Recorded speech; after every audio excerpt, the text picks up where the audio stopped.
Aloha, everyone. Jane Montoy here from the Diocese of Honolulu. I'm the Director for Faith Formation.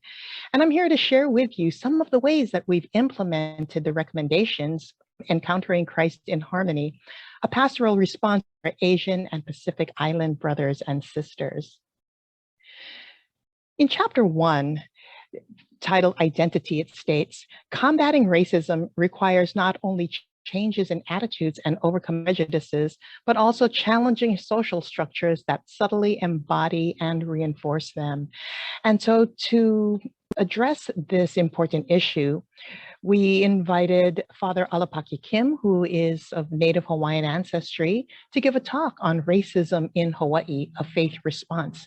It was a really great conversation during and after the presentation, opened up a lot of issues in a way that was very respectful and taught us how to move forward together.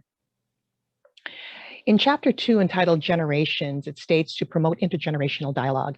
Here, I'm sharing with you this intercultural dialogue template. It states that we actually began with asking families to tell stories about each other, about their cultures. And from these stories, we could very easily glean the core values, what's important to the families, certain cultural expressions that we listen to that we can learn to appreciate. And certainly every story that relates to the goodness of the core values of families are informed by scripture, sacred scripture, and sacred doctrine. So that's one of the ways that we have applied the template. And if you'd like more information about how this works, please feel free to contact me in the Diocese of Honolulu. In Chapter 3 of the pastoral response entitled Leadership, it states that we are to encourage, pray for, and support Asian and Pacific Islander vocations. And of course, we, as most of you do, if not all of you, celebrate the ordinations of priests of Asian and Pacific Island ancestry. And we also really focus on vocations and for men and women to think about the path that God has called them to, especially those of Pacific Island and Asian ancestries.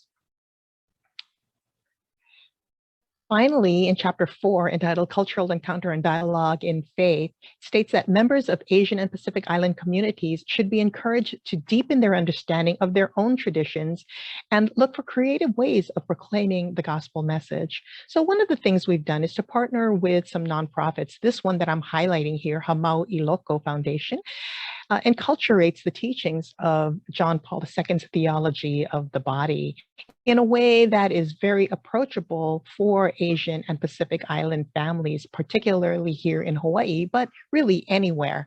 So I invite you to take a look at their website, Hamau Iloko. It's the spelling is there, available for you on the screen. And of course, the family, understanding their own traditions, creative ways of proclaiming the gospel message is so essential, especially in the domestic church.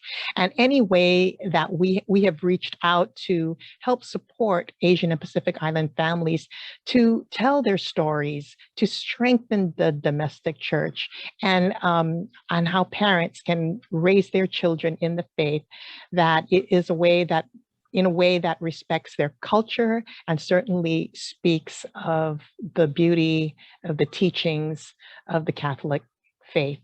So thank you for your time. I hope this helps. And if you would like to know more, please feel free to contact me, Jane Mondoy, the Diocese of Honolulu. Thank you. Aloha. God bless.